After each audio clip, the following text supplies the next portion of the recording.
to serve the people of this great nation of ours to the best of my ability through the changing times ahead.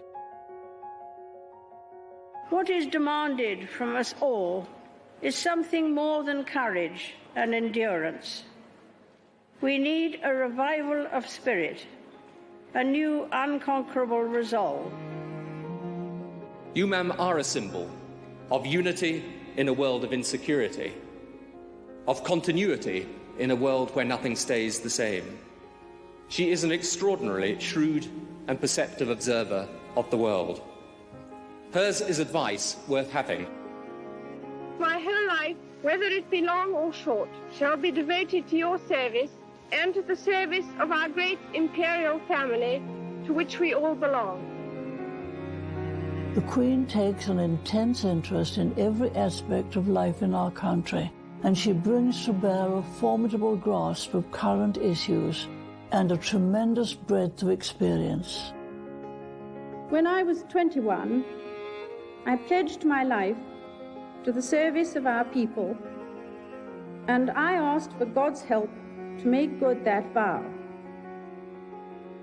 Although that vow was made in my salad days when I was green in judgment, I do not regret nor retract one word of it. Queen Elizabeth II, the cornerstone of modern British history. Her inscrutable commitment to duty, above all else, has defined her lifetime of service to the throne and her lifetime of service to God. Join us as we look back at the incredible and incomparable life of Queen Elizabeth II. Change has become a constant. Managing it has become an expanding discipline. The way we embrace it defines our future. She is stable, she's diligent, and she has an extraordinary ability to put duty before else. That is the characteristic that defines her.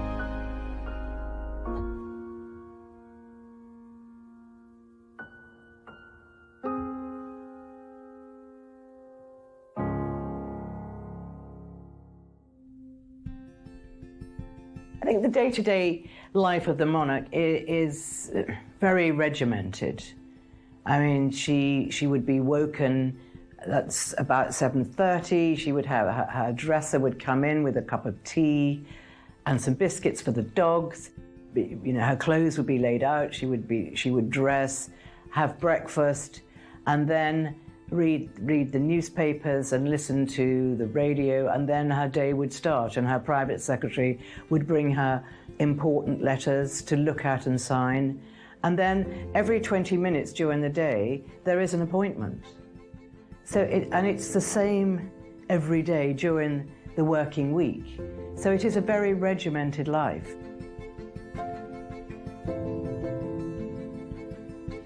The Queen does choose her own wardrobe with her various couturiers, and in the early days it was Norman Hartnell. The Queen is actually quite interested in clothes, and having had so many fittings during her lifetime, she knows exactly how things should be, and she can spot if a hem is a little uneven. You know, she's got a very, very astute eye, and she always says, "I have to be seen."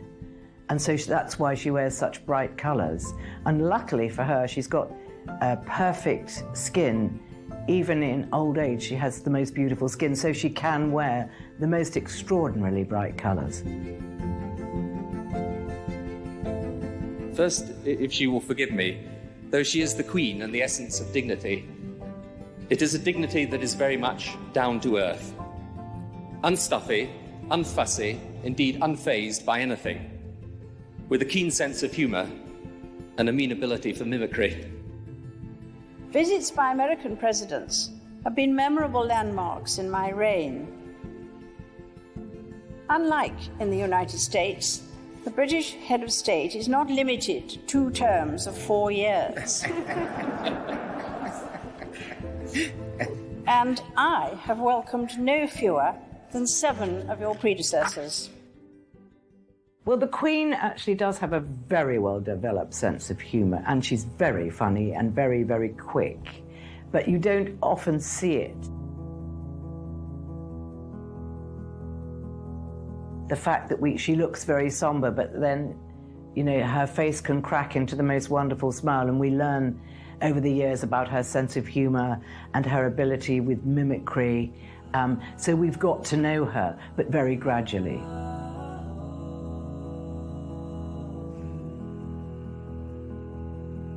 The Queen and Sir David Attenborough are almost the same age. I think David Attenborough is 3 weeks older. And there was a wonderful TV documentary in which he sort of chatted with the Queen. He didn't really interview her. And she was showing him around Buckingham Palace Gardens, some of the amazing old trees and plants and things that they have there. And they found, she showed him a sundial, and then she realised it wasn't in the sun. She said, "Oh, we better move that quickly." And so that they really bounced off well against each other. I was going to say, a sundial neatly planted in the shade. Isn't it good? Yes. Yeah. Had we thought of that? That it was planted in the shade? It wasn't in the shade originally, I'm sure. But maybe we could move it.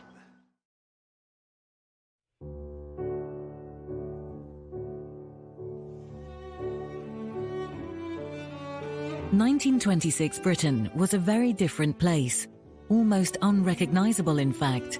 King George V was on the throne, and Britain was still recovering from the horrors of the Great War, World War I. On April the 21st, 1926, the future Queen was born, Elizabeth Alexandra Mary. Princess Elizabeth had a very, very happy childhood. She was born in 1926 in the centre of London, in Bruton Street, and it was 6 weeks before the general strike, so it was a time of great political turbulence.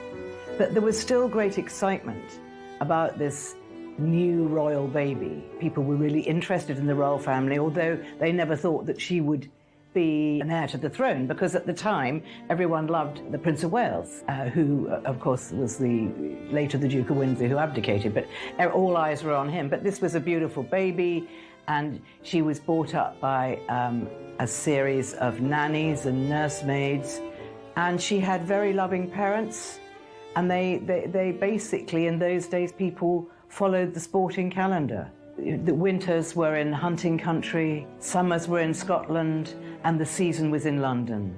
And Elizabeth had this idyllic childhood with her parents and horses and dogs, and also her loving grandparents. She did have a happy childhood. You know, that King George VI, her father, or the Duke of York as he then was, he always referred to himself, his wife and two daughters as us four. And they were a royal family within the broader royal family. But because they never anticipated their ranks and their position and their responsibilities changing, they anticipated carrying on as being this very close-knit, very loving us four, you know. So Princess Margaret and her sister did have hugely enjoyable and very loving childhood.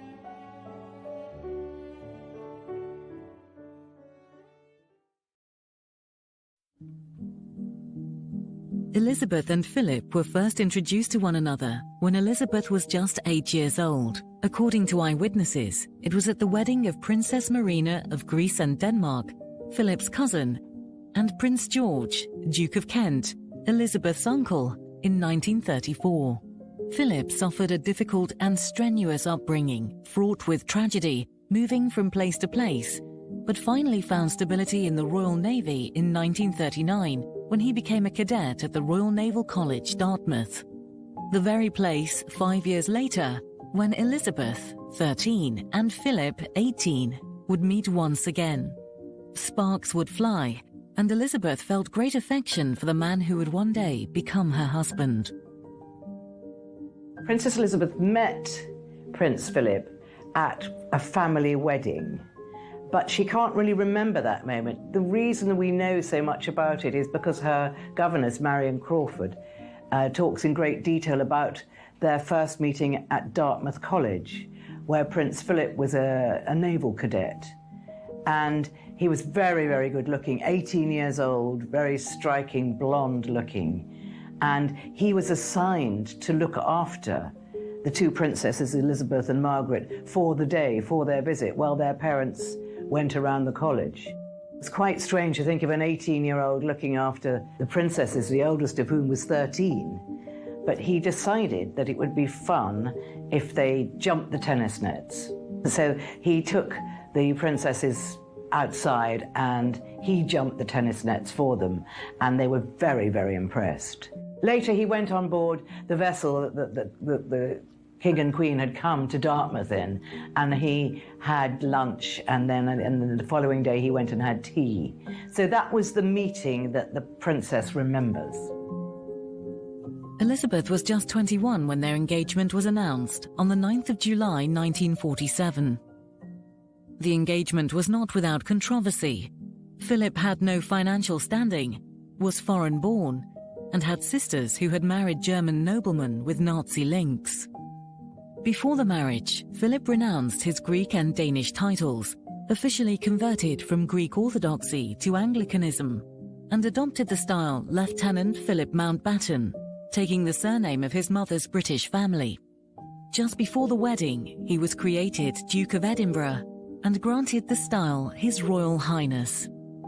Elizabeth and Philip were married on the 20th of November 1947 at Westminster Abbey. They received 2,500 wedding gifts from around the world. Because Britain had not yet completely recovered from the devastation of the war, Elizabeth required ration coupons to buy the material for her gown, which was designed by Norman Hartnell.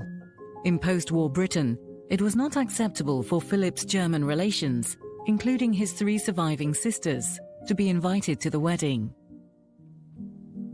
Well, from Prince Philip's perspective, this is someone that had to leave their country.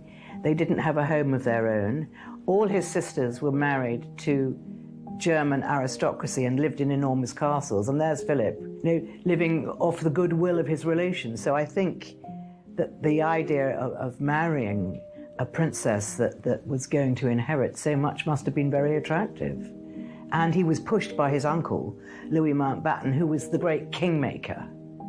And he really pushed Philip into kind of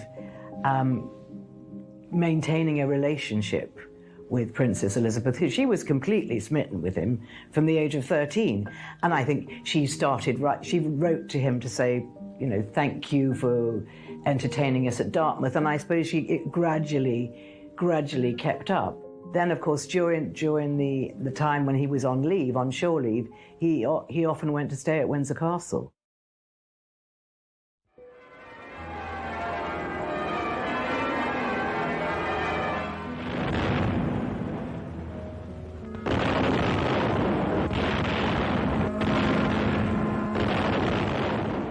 Her Royal Highness is the proud and happy mother of a prince. The salute is fired, and in the monarch's home lies the infant boy who will one day be king. On Saturday, the eminent gynecologist Sir William Gilliot was called to the palace for the most responsible case in even his career. By his advice, Sister H.M. Rowe was chosen midwife. The whole country knew that the baby would soon be born. All day on Sunday, people waited outside the palace, including phlegmatic pressmen with whom it is a point of honor to show no excitement. And all day there was no announcement. It was after 10 at night that those who waited, and they were very many, heard the tremendous news, a royal baby and a boy. Radio gave no advantage to watchers at the palace. The glad tidings went out everywhere. This is the BBC Home Service. It has been announced officially from Buckingham Palace during the past hour that Her Royal Highness the Princess Elizabeth, Duchess of Edinburgh, was safely delivered of a prince at 9:14 p.m. today. And that Her Royal Highness and her son are both doing well. Elizabeth gave birth to her first child, Prince Charles, on the 14th of November 1948. 1 month earlier, the King had issued letters patent allowing her children to use the style and title of a royal prince or princess, to which they would otherwise not have been entitled, as their father was no longer a royal prince. A second child, Princess Anne, was born in 1950.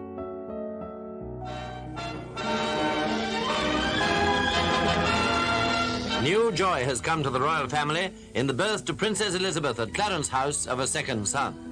But of course, the joy is not restricted to the royal family, and messages of congratulation from all over the world have been pouring into the princess's home ever since the news became known. The early years of marriage have set the seal on the happiness of the princess and her husband. The blessing of children has come not only to enrich their lives, but also to establish securely the line of succession. In Prince Charles, the public has acquired a new popular subject of interest, of whom some delightful pictures have been taken. We should like to see more of him, but the insatiable demand of the public has had to bow to the princess's very proper determination that her son shall not be spoilt by publicity.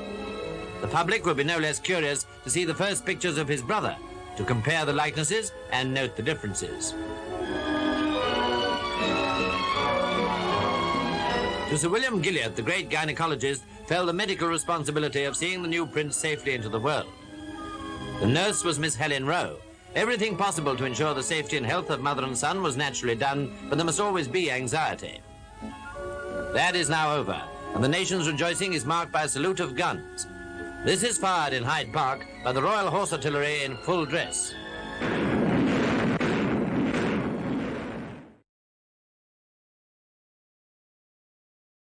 I declare before you all that my whole life, whether it be long or short, shall be devoted to your service and to the service of our great imperial family to which we all belong. But I shall not have strength to carry out this resolution alone unless you join in it with me, as I now invite you to do. I know that your support will be unfailingly given. God help me to make good my vow, and God bless all of you who are willing to share in it.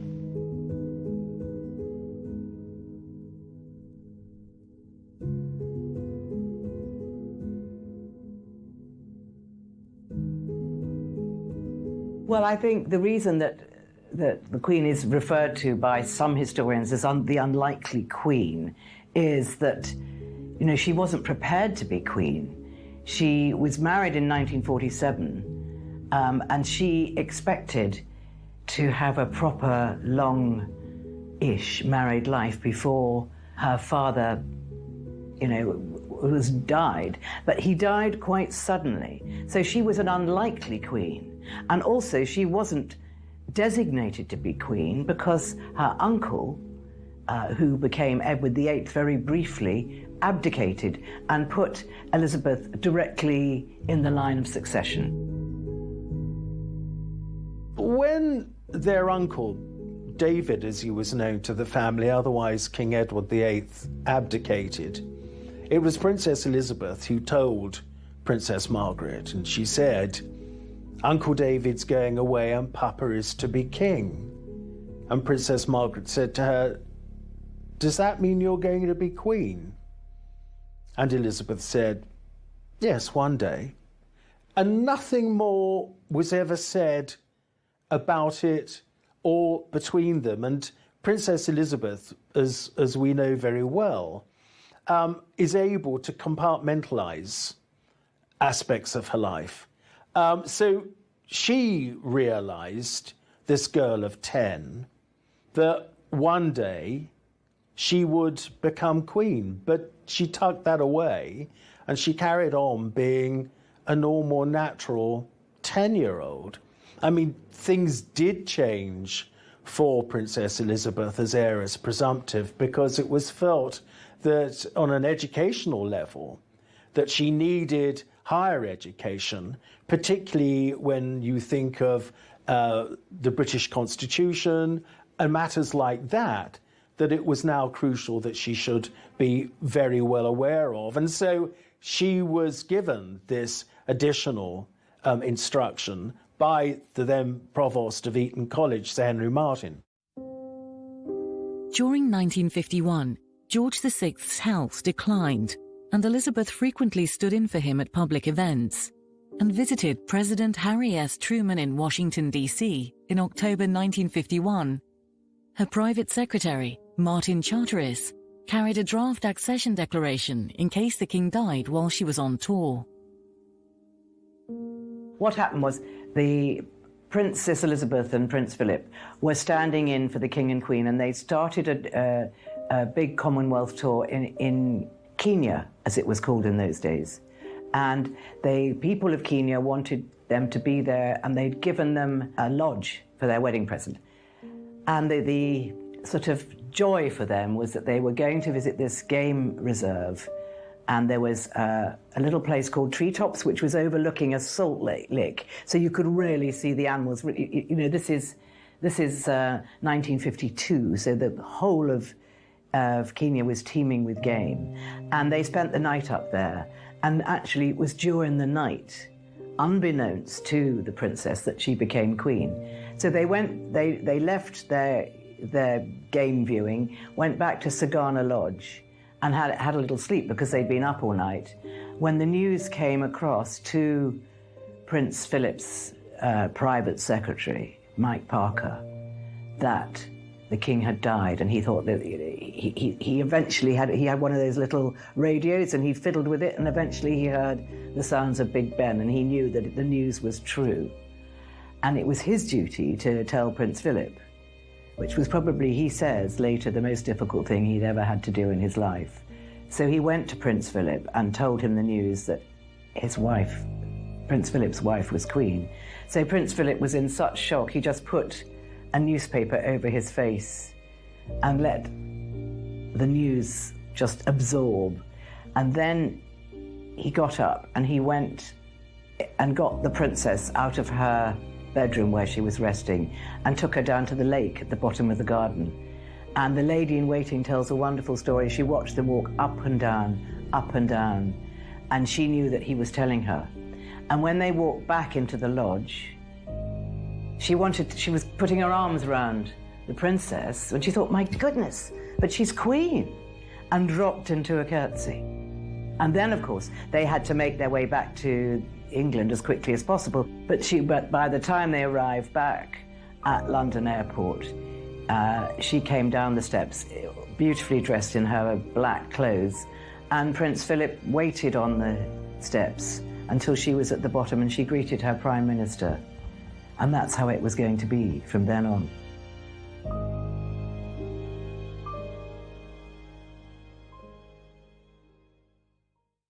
Well, I think Prince Philip never envisaged that his young princess would become queen so quickly. They thought they had years ahead of them. So I think it was very difficult when suddenly his wife became queen. And, he was demoted, if you like, to forever walk 2 steps behind. And he was treated very badly by the stuffy old courtiers at the palace. And, they thought he was an interloper. He was far too German. And although he was a Greek prince, he had a lot of German blood, so they just called him, just thought he was German. And so it was very, very difficult for him.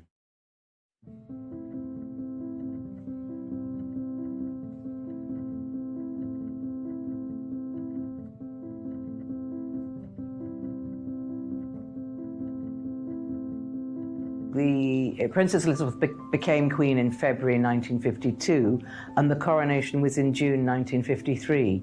But there was no plan for her coronation. There had been a plan for her uncle's coronation, Edward VIII, but that had been scuppered. So it takes a long time to pull all the ends together. So it was decided that they would wait until June the following year, and then everything could be lined up, because for a coronation you've got to have all the heads of state from all the various countries, all the Commonwealth. So you couldn't just say, well, we're going to have it in November. Everybody needed time to organize things. Well, the historical significance of the coronation is that it's a very ancient ceremony, and the Queen, as she was by then, but she has to be anointed in the eyes of God, and that is the coronation ceremony.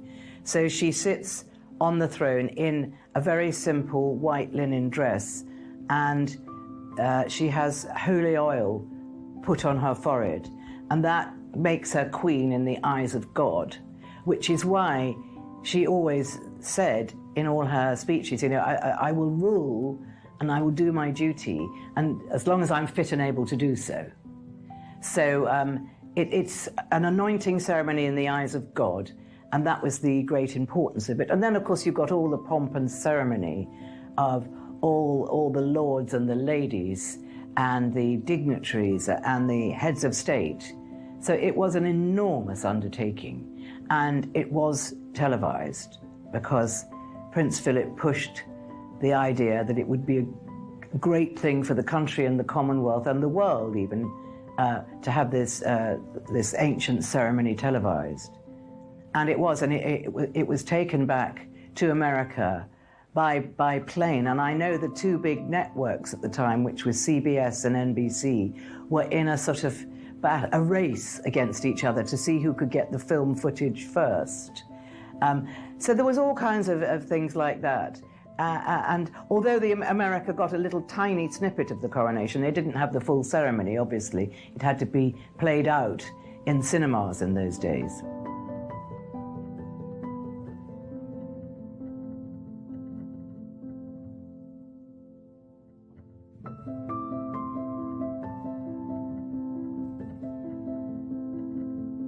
Well, when the Queen came to the throne, she was only 26, and Churchill made the remark to his private secretary, but she's a child.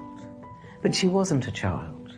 She was very sophisticated and mature mentally, and it was a man's world, and women were really subservient in those days. And the Queen was walking into this world of men who were all much, much older than her. And also she hadn't really, been taught. She said there was no way to be taught. All she did was she watched what her father did and followed him. So, of course, the court was very old-fashioned and very stuffy, because it was really her father's court. It is a real pleasure to have an opportunity so early in my reign of visiting such a beautiful part of the Principality, and to see that the natural beauty of these Welsh hills has not been impaired by this vast work of modern engineering. I thank you, my Lord Mayor, for the kind terms of your loyal welcome to myself and my husband. In declaring open the Clairwan Reservoir, I congratulate you and all concerned with it on the completion of this great undertaking and express my good wishes for its successful operation.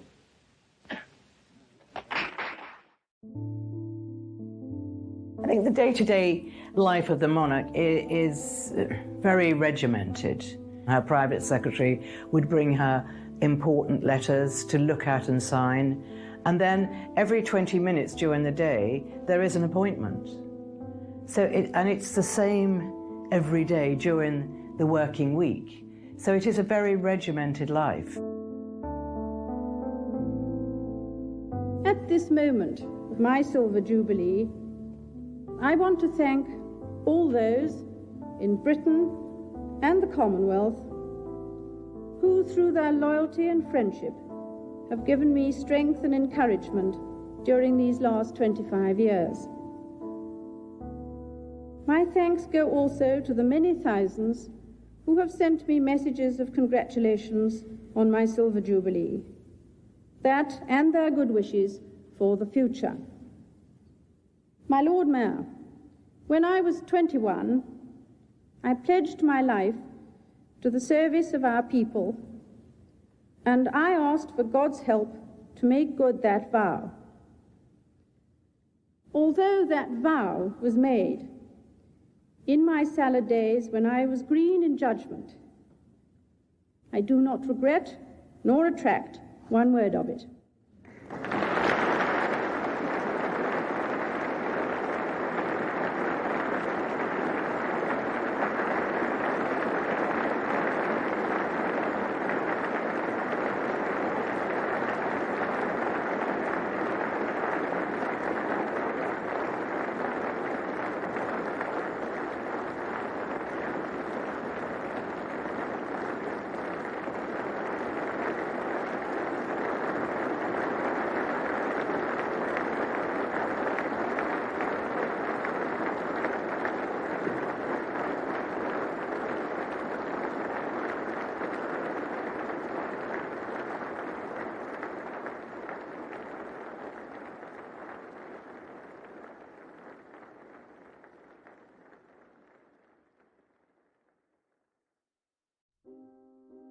Since Elizabeth rarely gives interviews, little is known of her personal feelings.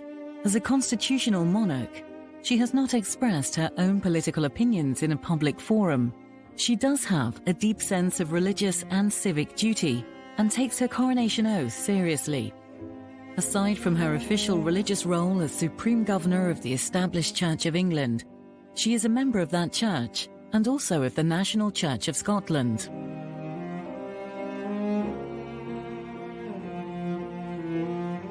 I think the characteristics that spring to mind to me are that she is stable, she's diligent, and she has an extraordinary ability to put duty before everything. And that is, you know, a characteristic that really doesn't exist anymore. But the Queen was probably the last person, you know, to decide that duty was everything. Duty became before personal happiness. Duty became before family and children. And that is the characteristic that defines her.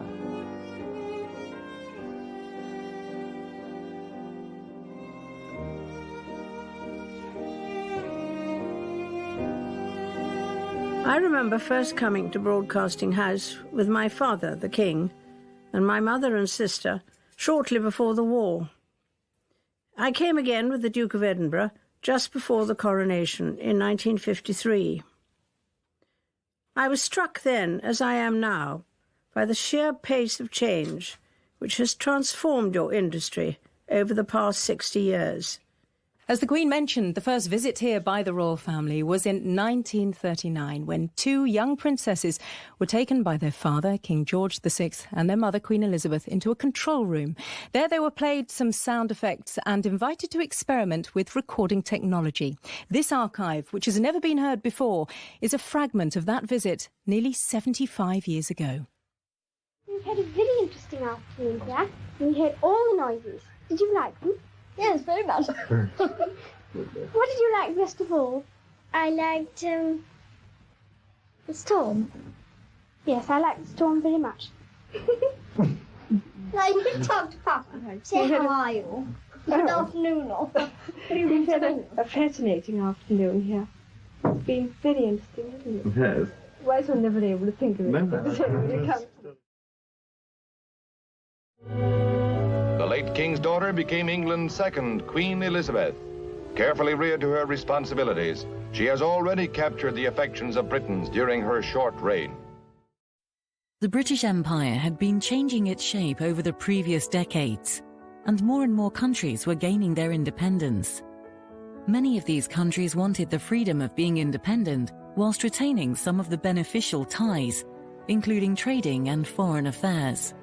Elizabeth had dedicated her life at the tender age of 21, and by the late 1960s, most of the British territories became independent but had joined the Commonwealth. It was a time of great transition, and the respect from her late father and her continued dedication maintained the structure and influence of the organisation. With the Queen and Duke on the observation bridge to catch the fullest view of the approach to Hobart. Small boats are out to welcome them as Gothic and her Navy escort move towards Prince's Wharf. It's a glorious sunny day, and the royal couple are out early.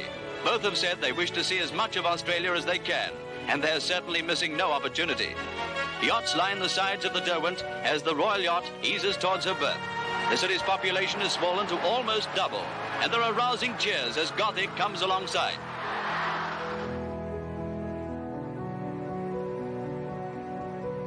Even through periods of political unease, the Commonwealth has continued to grow and become a remarkable force for change.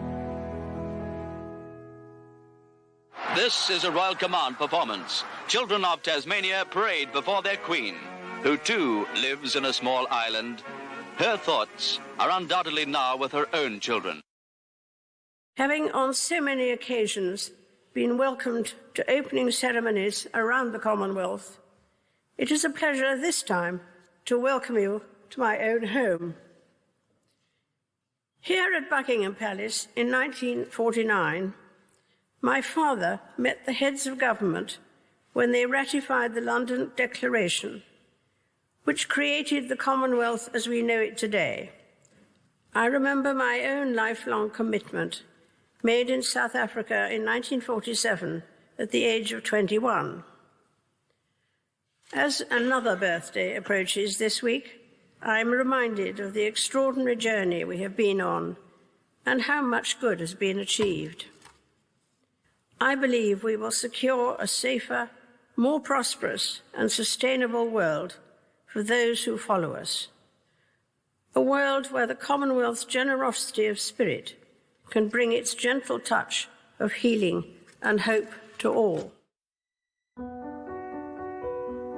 In the 1970s, Elizabeth broke a royal tradition during her royal tour of Australia and New Zealand, opting to do a walkabout, greeting the crowds in person instead of the usual wave from a distance, which delighted the people and has now become regular practice for working royals.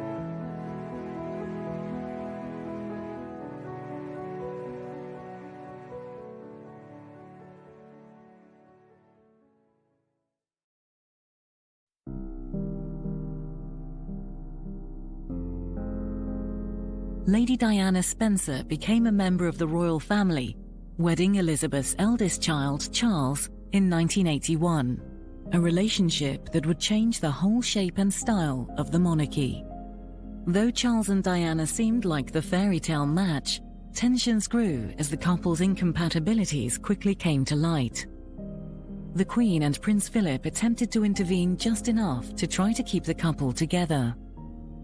Their attempts proved futile as the marriage fell apart very publicly, causing considerable scrutiny from the press.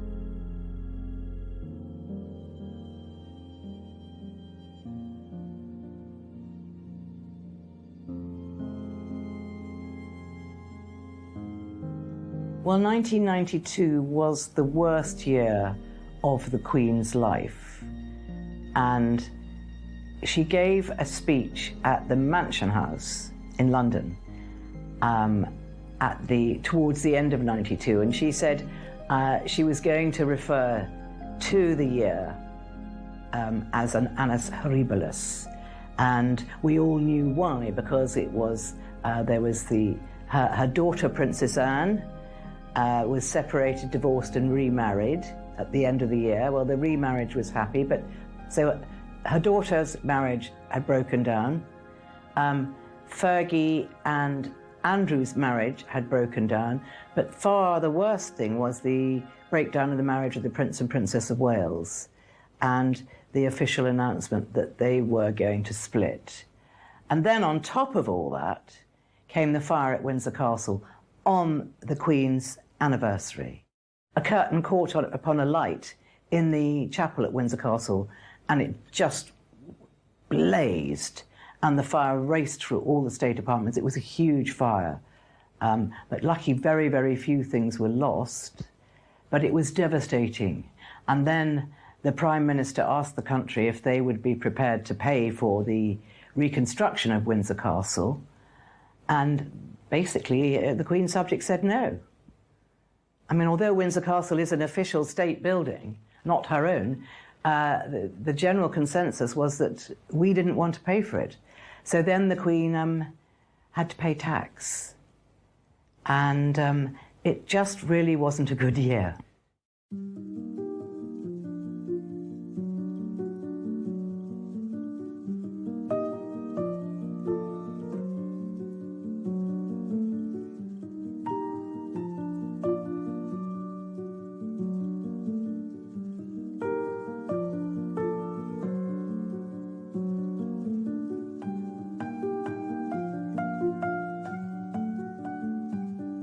(1992) is not a year on which I shall look back with undiluted pleasure. In the words of one of my more sympathetic correspondents, it has turned out to be an annus horribilis. In that old maxim, moderation in all things. I sometimes wonder how future generations will judge the events of this tumultuous year. I dare say that history will take a slightly more moderate view than that of some contemporary commentators. He who has never failed to reach perfection has a right to be the harshest critic. There can be no doubt, of course, that criticism is good for people and institutions that are part of public life. No institution, city, monarchy, whatever, should expect to be free from the scrutiny of those who give it their loyalty and support, not to mention those who don't. But we are all part of the same fabric of our national society, and that scrutiny by one part of another can be just as effective if it is made with a touch of gentleness, good humour, and understanding. This sort of questioning can also act, and it should do so, as an effective engine for change. I think that the death of Princess Diana was the biggest crisis of the Queen's reign, and probably something that historically she will be judged by. And I think, despite the film The Queen and despite The Crown, people still think the Queen handled it badly and didn't seem to understand what her subjects were feeling and thinking. But I think the Queen didn't understand, because traditionally, the royal family, when there is a death, and there've been many, many, they mourn quietly amongst themselves. And the Queen thought, because of William and Harry, it would be utter cruelty to expose them to crowds of wailing people, and that they must be kept at Balmoral. But it actually was wrong, as it turned out. But she remedied the situation, but I think it will still be seen as probably one of the disasters of her reign. So when the Queen and Philip arrived in London from Balmoral, there were crowds and crowds of people outside Buckingham Palace and flowers, and the Queen was actually very nervous because there was such an atmosphere. I mean, I was there. I remember the atmosphere was sort of, you almost felt that there was going to be a revolution. But she walked through the crowd, and it was sort of, for the moment, it was silent. And then a lady handed her some flowers, and she said, "Oh, shall I put them by the gate?" She said, "No, ma'am, they're for you." And that broke the tension. And after that, it was all right. First, I want to pay tribute to Diana myself. She was an exceptional and gifted human being. In good times and bad, she never lost her capacity to smile and laugh, nor to inspire others with her warmth and kindness.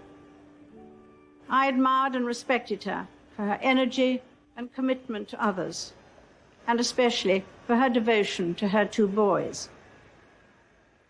This week at Balmoral, we have all been trying to help William and Harry come to terms with the devastating loss that they and the rest of us have suffered. No one who knew Diana will ever forget her. Millions of others who never met her, but felt they knew her, will remember her. I, for one, believe there are lessons to be drawn from her life and from the extraordinary and moving reaction to her death. 2002 was an incredibly difficult year for Her Majesty. Her sister, Princess Margaret, died in the King Edward VII's Hospital, London, at 6:30 a.m. on February the 9th, 2002, at age 71, one day after having suffered a stroke that resulted in cardiac problems, and 3 days after the 50th anniversary of her father's death.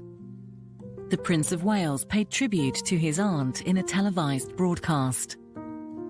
On the 30th of March 2002, at 3:15 p.m, the Queen Mother died in her sleep at the Royal Lodge, Windsor Great Park, with Queen Elizabeth II at her bedside. Despite an incredibly difficult period of loss and mourning, Queen Elizabeth made a televised address to the nation in order to thank them for their support and well wishes during such a tough time. Ever since my beloved mother died over a week ago, I have been deeply moved by the outpouring of affection which has accompanied her death. My family and I always knew what she meant for the people of this country, and the special place she occupied in the hearts of so many here, in the Commonwealth, and in other parts of the world. But the extent of the tribute that huge numbers of you have paid my mother in the last few days has been overwhelming. I have drawn great comfort from so many individual acts of kindness and respect.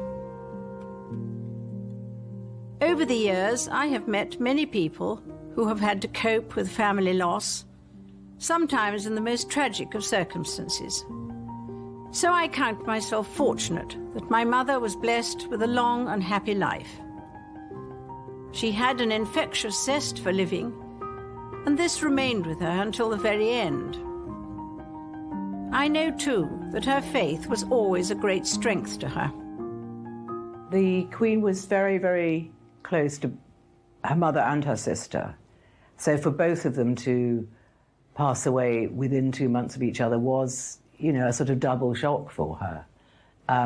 Her sister was very unwell, and I think that didn't come as a surprise. And because of the Queen Mother's great age, that didn't come as a surprise either. But it was still a shock, and she was still, you know, full of grief for the passing. But luckily, she was actually out riding when her mother started to slip away, and her staff managed to get a message to her, so she got back to her mother's bedside, so she was there.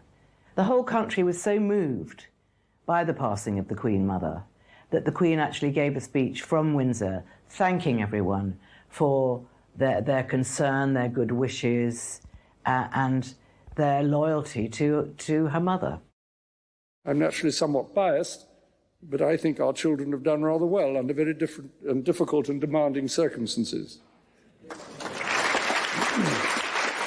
I hope we can be forgiven for feeling rather proud of them. And I'm also encouraged to see what a good start the next generation is making. I think that the main lesson that we've learned is that tolerance is the one essential ingredient of any happy marriage. It may not be quite so important when things are going well, but it is absolutely vital when things get difficult. And you can take it from me that the Queen has the quality of tolerance and abundance.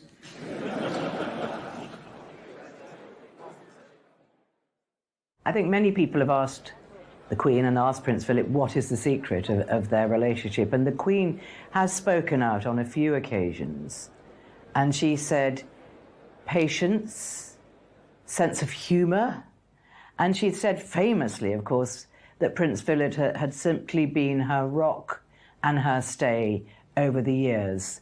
And he'd always been there to support her. Although he never involved himself in constitutional affairs, he was there as a sounding board. He was someone to listen and someone who would be on her side or would give her criticism, which of course nobody else really could.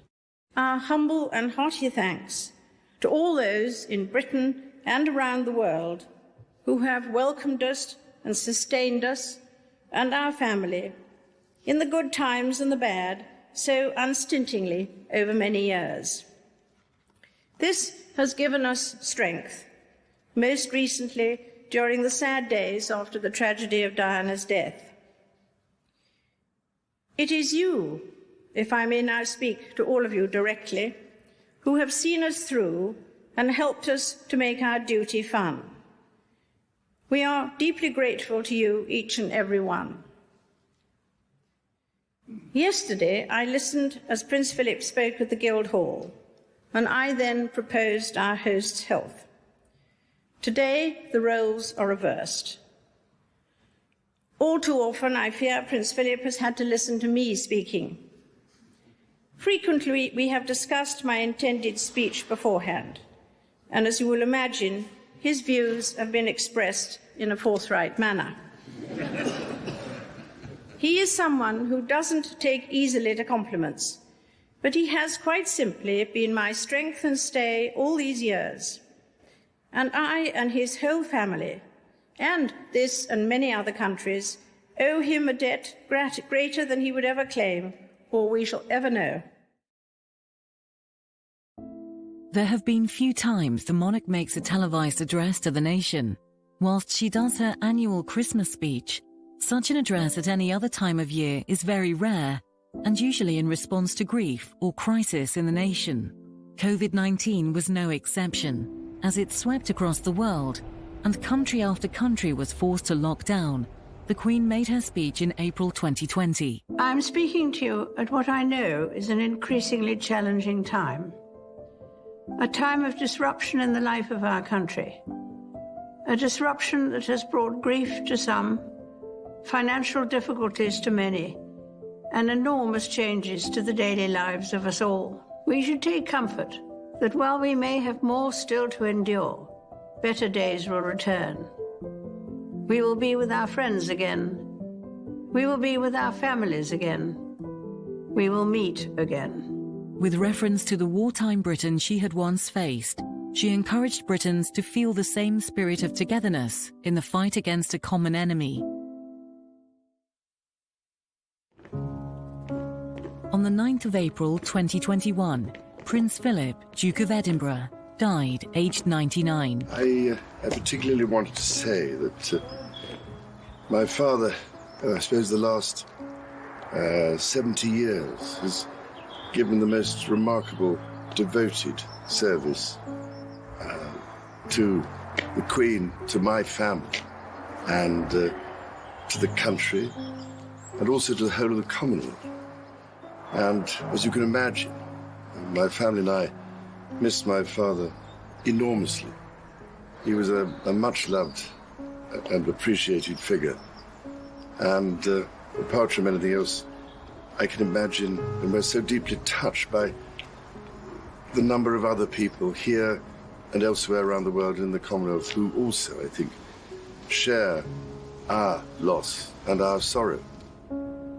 To Her Majesty the Queen, this would come as a devastating loss. Prince Philip has walked 2 steps behind Her Majesty Queen Elizabeth ever since she became Queen in 1952, and has been the supporting man, husband and father that the royal family has needed him to be.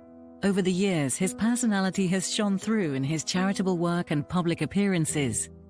He was not your run-of-the-mill, stiff-upper-lip royalty by any means. His wit and charm has endeared him to many, and sometimes got him into trouble. But he will always be admired for his lifetime of duty. Elizabeth took great comfort in the many ways Britain celebrated Prince Philip's extraordinary life, though Prince Andrew revealed Philip's death left a huge void for Elizabeth. In the following months, the Queen returned dutifully to her work, maintaining as always her stoic attitude. Quite touchingly, whilst the Queen was unable to attend the COP26 conference due to illness, she prepared a video speech in which she paid tribute to the work of her beloved husband. She even wore a beautiful butterfly brooch she was gifted on her wedding day, and one that she very rarely wears. This is a duty I'm especially happy to discharge, as the impact of the environment on human progress was a subject close to the heart of my dear late husband, Prince Philip, the Duke of Edinburgh. I remember well that in 1969, he told an academic gathering, "If the world pollution situation is not critical at the moment, it is as certain as anything can be that the situation will become increasingly intolerable within a very short time." It is a source of great pride to me that the leading role my husband played in encouraging people to protect our fragile planet lives on through the work of our eldest son, Charles, and his eldest son, William. I could not be more proud of them. In the weeks following, Queen Elizabeth spent a night in hospital and was advised by doctors she must rest. A very important event for the monarch each year is attending the cenotaph on Remembrance Sunday, and she was determined to make it for this event.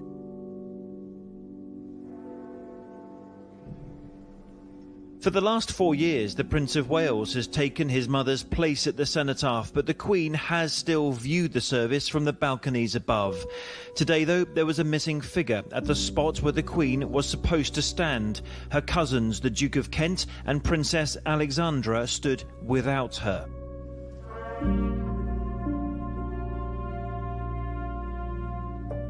Below, Prince Charles looked particularly sombre after he laid the Queen's wreath on her behalf. Less than 2 hours earlier, Buckingham Palace announced the Queen had sprained her back and, with great regret, had been forced to cancel. After fears from the public, she has since returned to light in-person duties, whilst also continuing to rest and recover. Queen Elizabeth continues to fulfil her duty above all else. Change has become a constant. Managing it has become an expanding discipline. The way we embrace it defines our future. These values find expression in our national institutions, including the monarchy and Parliament. Institutions which in turn must continue to evolve if they are to provide effective beacons of trust and unity to succeeding generations. We also take pride in our tradition of fairness and tolerance. The consolidation of our richly multicultural and multi-faith society, a major development since 1952, is being achieved remarkably peacefully and with much goodwill. I would like above all to declare my resolve to continue, with the support of my family, to serve the people of this great nation of ours to the best of my ability through the changing times ahead.